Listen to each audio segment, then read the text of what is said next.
पहले के समय में बेटियों को बोझ माना जाता था। बेटी के जन्म होते ही माँ बाप की चिंता काफ़ी बढ़ जाती थी। यानी मेहनत मजदूरी करके बेटी को पढ़ाओ लिखाओ और उसके बाद दहेज में लाखों रुपये देकर उसे दूसरे के घर भेज दो। अपनी बेटियों को कमतर आंकने वाले वैसे माँ बाप को एक बार ये कहानी जरूर सुननी चाहिए, जब एक पिता के घर सिर्फ एक बेटे की चाह में एक दो नहीं बल्कि 7 बेटियों ने ही जन्म ले लिया। हालात इतनी दयनीय हो गई कि जब वो पिता घर से बाहर कदम रखते तो पड़ोस के लोग ही नहीं बल्कि रिश्तेदार भी उनसे नजरें चुराते कि शायद मुझसे कोई मदद ना मांग ले।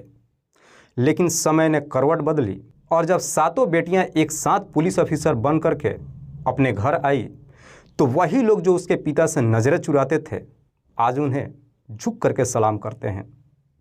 वाकई में दोस्तों, आज की जो कहानी है ये आपको भी सोचने और समझने पे मजबूर कर देने वाली है। नमस्कार, आदाब, मैं हसमुद्दीन। आज के इस वीडियो में मैं आपको एक ऐसी कहानी सुनाने वाला हूँ जिसे सुनने के बाद हर माँ बाप का सर गर्व से ऊंचा हो जाएगा। हम बात कर रहे हैं बिहार के छपरा जिला के एकमा गांव के रहने वाले राजकुमार सिंह उर्फ कमल सिंह। कमल सिंह की पत्नी का नाम है शारदा देवी। उनके 8 बच्चे हैं, जिनमें 7 बेटियां और एक सबसे छोटा बेटा। कमल सिंह जो आज भी अपने गांव में आटा चक्की चलाते हैं, क्योंकि इसी आटा चक्की को चला करके राजकुमार सिंह अपने 7 बेटियों को पाल पोस करके बड़ा ही नहीं किया बल्कि काबिल भी बनाया। एक समय था जब कमल सिंह अपने 8 बच्चों के साथ एक कमरे वाले घर में ही रहते थे, जो कभी इस चिंता में रहते थे कि उनकी बेटियों का भविष्य जाने कैसा होगा। तब उनके गांव और आसपास के लोग भी उन्हें तरह तरह के ताने मारते थे कि इन 7 बेटियों की शादी करने में कमल सिंह की सारी जमा पूंजी खत्म हो जाएगी, फिर भी इनके हाथ पीले नहीं होंगे। इस बात की चिंता उनके सारे रिश्तेदारों को भी लगी रहती थी, लेकिन कमल सिंह लोगों के तानों को इग्नोर करते हुए और अपनी बेटियों की भविष्य के लिए दिन रात कड़ी मेहनत करते रहे। लेकिन जब इनकी बेटियां बड़ी हुई तो अपने माता पिता की कड़ी मेहनत को देखकर इनके कामों में खूब हाथ बटाया। कमल सिंह की सभी बेटियां पढ़ने में काफ़ी इंटेलिजेंट थी। हद तो तब हो गई जब एक दिन उनकी पत्नी शारदा देवी ने अपनी बड़ी बेटी रानी को गाय चराते देख लिया। जब रानी कुमारी घर आई तो उनकी माँ ने उन्हें खूब डांट लगाई और पूछा कि मैंने तुम्हें तैयार करके स्कूल भेजा था और तुम गाय क्यों चराने गई। तो इस पर रानी कुमारी ने अपनी माँ को बताया कि चाचा जी मुझे रोज़ गाय चराने भेज देते हैं और कहते हैं कि पढ़ करके क्या कर लेगी, कलेक्टर थोड़ी न बन जाएगी। तुम्हारे माँ बाप के पास इतना पैसा कहाँ से आएगा, किसी तरह भीख मांग करके तुम्हारे हाथ पीले कर दे, वही बहुत है। इतनी सारी बातें सुनने के बाद रानी के माता पिता को बहुत दुख लगा, लेकिन इसके बावजूद भी कमल सिंह जी अपनी बेटी के हौसलों को कभी पस्त नहीं होने दिया और आटा चक्की चला करके रानी को गांव के ही सरकारी स्कूल में पढ़ाया। कुम्हारी रानी सिंह बताती हैं कि मेरे लाइफ में टर्निंग पॉइंट तब आया जब मेरी मैट्रिक की परीक्षा के दौरान ड्यूटी पर तैनात महिला दरोगा को देखा और पुलिस सेवा में जाने का जुनून सवार हुआ। यहीं हम 7 बहनों का टर्निंग पॉइंट बना। फिर क्या था, बड़ी बहन रानी और उनसे छोटी बहन कुमारी रेनू खाकी वर्दी पहनने के लिए एकमा के गांव में ही दौड़ लगानी शुरू कर दी। लड़की को दौड़ते देख गांव के लोग तरह तरह के ताने मारते थे, लेकिन इन दोनों बहनों ने लोगों के तानों को नज़रअंदाज करके आगे बढ़ती गई और अंत में मेहनत रंग लाई और पुलिस परीक्षा पास करके साल 2006 में रेनू का सशस्त्र सीमा बल में कांस्टेबल के पद पर चयन हो गया। कुमारी रेनू के ज्वाइनिंग होने के बाद अन्य 6 बहनों का हौसला काफ़ी बढ़ गया। अब ये बहनें एक दूसरे के ही शिक्षक और गाइडर भी बनी। इधर बड़ी बहन कुमारी रानी की शादी के बाद साल 2009 में बिहार पुलिस में कांस्टेबल पद पर चुन ली गई। इससे उनके अन्य 5 बहनों का हौसला 7वें आसमान पर जा पहुंचा। इसके बाद अन्य 5 बहनों भी विभिन्न पुलिस बल में नियुक्त होकर एक इतिहास रच दिया।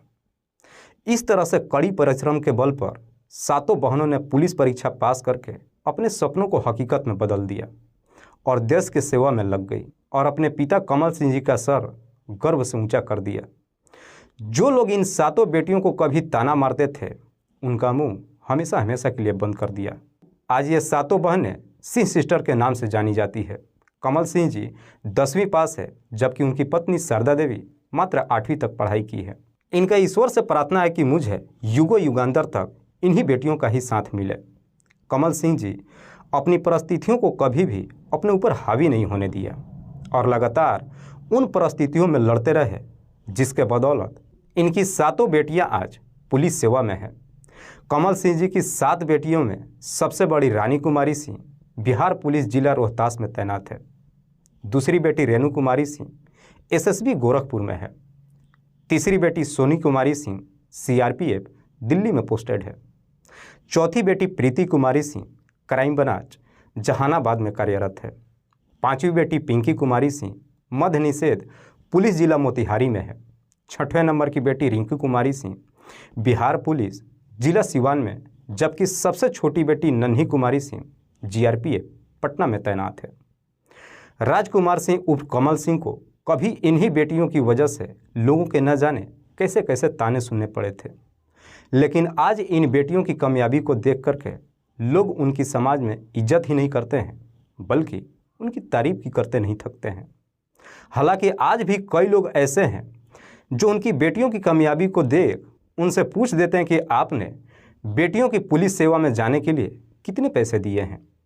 लेकिन सच्चाई तो ये है कि उनकी 7 बेटियों ने अपनी कड़ी मेहनत के दम पर यह मुकाम हासिल की है। इन 7 बहनों ने पुलिस सेवा में जा कर के वाकई में अपने माता पिता को ही नहीं बल्कि बिहार प्रदेश का भी मान सम्मान बढ़ाया है। कमल सिंह जब अपनी बेटियों की शादी की बात करते हैं तो बड़े ही गर्व से कहते हैं कि मैं अपनी बेटी की नहीं बल्कि बेटा की शादी कर रहे हैं, और उन्होंने अपनी सभी बेटियों का रिश्ता पुलिस ऑफिसर से ही किया है। इससे अंदाज़ा नहीं लगाया जा सकता है कि कमल सिंह जी को अपने बेटियों पर कितना नाज है। आज बेटियों की ही कामयाबी ने उन्हें बुढ़ापे में दूसरों के आगे हाथ फैलाने से रोक लिया। इन बेटियों ने अपने माँ और पिता को गिफ्ट के रूप में 2 आलीशान बंगला भी बनवा के दिए हैं। कमल सिंह जी अपनी बेटियों के प्रति फूले नहीं समाते हैं। वास्तव में सिंह सिस्टर्स ने पुलिस ऑफिसर बनकर एक अनोखी मिसाल कायम की है और राज्य के पुलिस बल में समाज और देश की सेवा भी कर रही हैं। आज सिंह सिस्टर से प्रेरणा लेकर के उनके क्षेत्र की कई सारी लड़कियां भी पुलिस बल में सेवा दे रही हैं। एक बहुत ही समान परिवार की लड़कियों ने स्वयं को साबित कर दिखाया कि बेटियां बेटों से कम नहीं होती हैं। दोस्तों, आज की ये कहानी सुन करके आपको कैसा लगा, आप अपनी प्रतिक्रिया हमें कमेंट बॉक्स में जरूर दीजिएगा। तब तक के लिए जय हिंद।